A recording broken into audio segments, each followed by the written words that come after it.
All right, let's talk about posture and balance points to address. So first off, what are those things in reference to? So posture is the structure of our body. It's how much are we bending our knees, how much are we bending over at our waist, and how much are we rounding our spine, or how much are we extending our spine at address. It's the position we're putting our body in so we can get down to the golf ball. The taller we stand, if we stood straight up and down, we would never be able to reach this golf ball unless our hands were in our lap and we stood very closely. On the flip side, if we start to add too many of those things, too much knee bend, too much bending over at the waist, too much bending over at our spine this way, we're going to get so close to the ground and so close to the ball, we're going to have no space between our body and the ball. So there's a fine balance we're looking for. How tall should we be versus how much are we bending over and squatting down and rounding down to get down to the golf ball? Well, the first way to answer that question is enough to where we can reach the golf ball while still being in perfect balance. The second way to answer that is it's going to depend on who you are. Are you a taller person or are you a shorter person?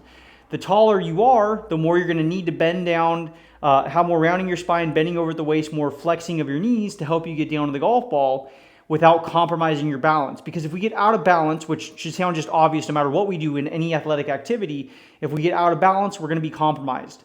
It's hard to turn, it's hard to push off the ground, it's hard to move when we're out of balance. Versus when we're in balance, we can move our body the ways we want to. We're not having to shift around to get back in balance. We have the most force we can create off the ground, which is important for power, but also we're not having to react to it. If I'm out on my toes and I'm gripping with my toes over here, well, the last thing I want to do is move. I'm just going to swing my arms, or I'm going to try and do something to get back in balance, and now my body's completely further away from the golf ball. I've changed my orientation to it, or I'll stay over here and then I'll start standing up to try and get back in balance. Or on the flip side, if I'm too far towards my heels and I'm leaning back in this direction, well, what do I want to do? I don't want to sit back towards my heels because, again, I'm just going to swing my arms. I want to get back in balance. I'm going to start leaning in. I'm going to get close to the ball. I'm probably going to have to stand up because I've just gotten close to the ball and my body's reacting in every kind of way. So we're trying to create a posture that lets us get down to the golf ball while maintaining good balance. And ideally, if we can also accomplish this as well, we want to get into a posture that's going to allow us to have max range of motion during our swing, because who doesn't want to create the biggest turn and the most force with the ground to create the most speed they possibly can? Now, I'm not saying speed where you're just swinging as fast as you possibly can and you're losing all control. I'm saying setting your body up in a position to where it can move with its maximum range of motion, because range of motion equals power and equals speed, without having to try and swing out of our shoes and being out of control. So that's the goal of posture and balance points that we're trying to achieve. Now, how can we identify if we're in bad posture balance points? Well, first, you can feel it in your feet before anything else. If you're starting to get very bent over or you're leaning forward, can you see the heels of your feet lifting off the ground? Can you feel all the pressure in the balls of your feet and on the toes of your feet? And does it feel like your toes are digging and clawing in the ground to help you maintain balance at address? Where are you feeling your pressure? Another way you can measure that is, where is your butt and where are your armpits? If your butt is getting very far over the heels of your feet in this direction, that means you're probably having more pressure towards your toes. If you're getting your butt very far behind the heels of your feet, you're probably getting more pressure back behind your heels over here. Same thing with your armpits. If you're starting to lean your armpits out towards your toes, and when I say your armpits, I mean where the back of the arms and your back meet right here at this crease or this point. If your armpits are starting to get out towards your toes, then you're probably getting pressure out there as well. And if your armpits are getting too far towards the middle of your feet or back towards your heels in this direction, you're probably getting too much pressure towards your heels as well. So pay attention to where your butt is, pay attention to where your armpits are, pay attention to where the pressure is in your feet, and you're very much going to be able to tell, am I towards my toes, am I towards my heels, or am I getting pressure over the balls of my feet so I'm in balance and I'm ready to move? So that's the first set of things you should be looking at. In a perfect world, what should we be looking at? And again, there's going to be some small accommodations depending on how tall or how short you are. Assuming your clubs are the proper length for you, because if you're a very tall person, you probably need longer clubs to help you reach the ball, and if you're a shorter person or you're a kid or whatever, you're probably going to need shorter clubs so you have the proper length clubs so they're not too long for you. If you have the appropriate length clubs, well, here's what we're looking for ideally. We want to see our knees be flexed so that our kneecaps are getting directly over the balls of our feet. We're going to have a slight bending over at our waist in this direction, and then we're going to have some rounding of our spine until the back of our armpits are directly over the balls of our feet as well. So as checkpoints, back of the armpits, kneecaps, and the balls of the feet are directly in line with each other, and the back of the butt is about 3 to 4 inches behind the heels of our feet back in this direction. Now, that's a good place to aim for, but not everybody's built the exact same way. I'm a pretty average build person. I'm about 5'9". I don't have any particularly long legs or long arms or anything like that. I have pretty normal proportions to myself. But if I was to be 6'7", well, I would have to do something to get down on the golf ball. Again, hopefully, number one, you have a long enough club to help you reach the golf ball. Maybe you need clubs that are 1/2 inch or a full inch or maybe even 2 inches over length to help you get down on the golf ball, depending on your particular needs. From there, try and get into that same setup. Try to get your knees over the kneecaps over the balls of your feet. Try and have slight bending over at your waist, and try and have some rounding of your spine until your kneecaps, armpits, and the balls of your feet are in line with each other, and the back of your butt is about 3 to 4 inches behind the heels of your feet. From there, if you notice you still can't reach the golf ball unless you stand very close to it in this direction because of how tall you are, if you need more help getting down to the ground, then you basically exaggerate those things while still making sure your pressure's over the balls of your feet. You can afford to make your stance a hair wider because that's going to help you get down on the ground. Now, not way wider because we want to be able to turn and move our body properly, but you can get it a touch wider. You can add a little bit more knee flex. Your knees are getting a little bit more towards your toes. You can bend over slightly more from the hips, and you can round your spine more down, not forward because we don't want to get pressure on our toes, but more down. We can round our spine, and if we do a little combination of 1, 2, or all of those things, now we'll be able to get down on the golf ball and reach it. So that's how we adjust if we're tall. If we're on the shorter side, let's say we're a kid or we're 5 feet tall, first off, having your clubs being a little bit shorter can make up the difference, and you don't have to change your posture or your balance points whatsoever. The length of your clubs can do all the work for you. But let's say you still feel like every time you set up to the golf ball, you have to stand very tall in this direction because you're relatively short. Well, if that's the case, number one, you can stand a tiny bit further from the ball so you have more room for your hands and arms. And from there, I'd like to see you sacrifice a little bit of knee flex and bending over at the hips more so than the spine. We want to make sure we're always getting pressure over the balls of our feet, and we have a little bit of rounding of our spine if we can, because we want to use that during the backswing. So if you want to make your knees a little bit straighter, not fully straight because we don't want to lock them. We still want to have some bend so we can use our legs in the backswing.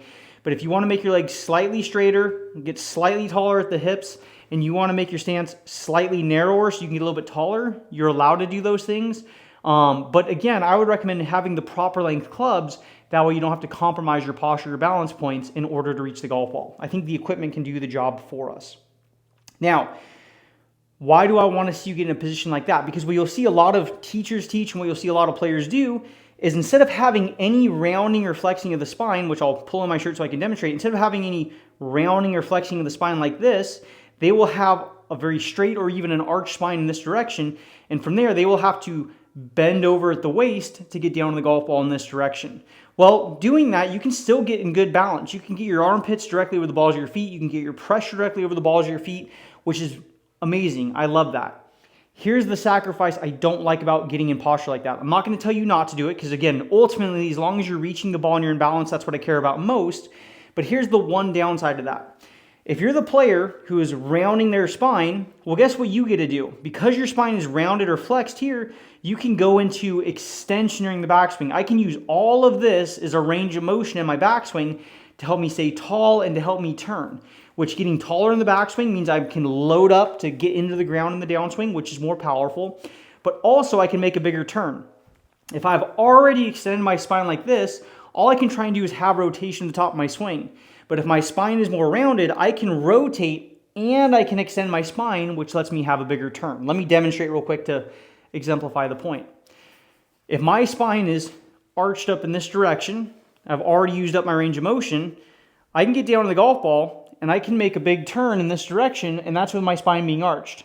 Now, if I flex my spine and I reserve or save that range of motion, guess what I get to do? By having my spine be rounded, I can still make the biggest turn I can, and I can extend my spine, which lets me create a bigger range of motion and lets me get taller in the backswing, which is more powerful. A bigger range of motion and getting taller away from the ground with proper bends and tilts, that is a more powerful way to swing a golf club. So if you can do it, having some rounding of your spine is more what I would recommend than having your spine be very arched or very straight and bending over from the hips. So do with that what you will. But ultimately, as long as you're having good distance from the ball, you can reach it comfortably, and you're in balance, that's what matters the most. That's what I care about most for every golfer. So now that we have that on the table, how do we get into good posture and balance points? And again, you can modify for your specific needs. Here's a checklist I would go through every single time. Whether you're the player who leans out over your toes in this direction, whether you're the player who leans back towards their heels in this direction, whether you're the player who stands up too tall, or you're the player who gets too squatted at address, here's the checklist I would go through. First, establish the stance width you want for whatever club you're going to hit. If you're hitting a wedge, a good place to start is to make the outside part of your feet be shoulder width apart. If you're hitting something like a mid-iron, make your stance a little bit wider so the middle of your feet are about shoulder width apart. And if you're hitting something like a wood or a driver, make your stance even wider so the inside part of your feet are about shoulder width apart, and you can scale as needed. That's a good place to start with each club in the bag. From there, that's step one. After you have your stance width established, stand straight up and down like you're talking to somebody. When I say straight up and down, legs fully straight, hips fully up so you're not bent over at the waist, spine very straight, chest up, head up, just like you're talking to somebody. Step number two. Flex your knees. Don't do anything else with your body. This is purely knee isolated movement. Flex your knees and do that until your kneecaps are directly over the balls of your feet. You can hold a club up just like this to make sure they're over the balls of your feet, but bend your knees so your kneecaps are over the balls of your feet. From there, have the intent, and I'm not telling you to force your hips not to move, but focus on just rounding your middle spine, your upper spine, and your neck. Round it forward and down in this direction. And do that until the back of your armpits are also getting over the balls of your feet. So right now you should have your kneecaps, your balls of your feet, and your armpits directly in line with each other, all 3 points, armpits, kneecaps, balls of the feet. And now you're going to be in good balance. Now what should happen naturally is your butt, as a counterbalance, should naturally push back a little bit. Your tailbone should move a little bit back behind you in this direction, because if I just round my spine forward and keep my hips underneath me, all my pressure gets on my toes. If I keep the pressure over the balls of my feet, my hips should naturally move back just a little bit to counterbalance myself so I can have good pressure over the balls of my feet. And as a final checkpoint, the back of your butt should be about 3 to 4 inches behind the heels of your feet over here. They shouldn't be on top of your heels, or 5, 6, 7, 8 inches back behind you in this direction. So one more time, step one, create the stance width you want for whatever club you're hitting. Step number two, after you stand straight up and down, flex your knees until your kneecaps are directly over the balls of your feet. Step number three, round your middle spine, your upper spine, and your neck forward and down until the back of your armpits, the kneecaps, and the balls of your feet are directly in line with each other, and you should feel the pressure be directly over the balls of your feet as well. As a result, the back of your butt should be about 3 to 4 inches behind the heels of your feet. There will be some nuance there. If you're a person with a particularly large butt, which I have a little bit of a larger butt, your butt can be a little bit more further back. If it's about 5 inches back and you have a bigger butt, that's fine. If your butt's a little bit flatter and it's more like 2, 3 inches behind you, that's okay. But somewhere in that range is where we're looking. And again, most importantly, after you go through those steps, is your pressure directly over the balls of your feet, not towards your toes, not towards your heels. Here's the final step, because now we're in good posture, now we're in good balance points. The final step is to let your arms hang naturally for whatever club you're hitting. That's going to establish our distance from the golf ball. After you've gotten in good posture and balance points, we're not going to let our arms reach out away from us. We're not going to pull our arms in. Or let's say the golf ball was sitting somewhere on the ground. We're not going to all of a sudden stand up to try and create distance, or if the ball is too far away, we're not all of a sudden going to say, okay, I'm in good posture and balance points, but now let me bend over to get to the ball.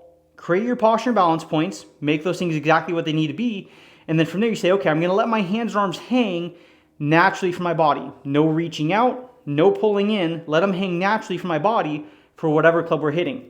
If I was hitting a wedge, so I'll choke up to recreate a wedge length, my hands and arms are naturally going to hang closer to me because it takes longer for that club to reach the ground because it's shorter, which means my hands and arms will naturally get closer and I'll stand closer to the ball. If I'm hitting a mid-iron, which I have a 7-iron here, I'll be a medium distance, and if I choked out as if I was trying to recreate a driver here as best as I can, because the club is longer, the club is going to reach the ground sooner, and I'm going to naturally stand further from the ball. So I'm letting the length of the club determine how far I stand from it. I'm not reaching, I'm not pulling, I'm letting my arms hang naturally for the length of the clubs, and now we have good stance width, good posture, good balance points, and good distance from the golf ball. So we've established a lot of things if we go through that checklist properly. So make sure you do that. And if you do that, like I said, you'll be good to go at address. So final checkpoints to have is armpits, kneecaps, balls of the feet over in line with each other, back of your butt not too far back. Most importantly, getting pressure over the balls of your feet. And if you're in good posture and balance points, you're good to go.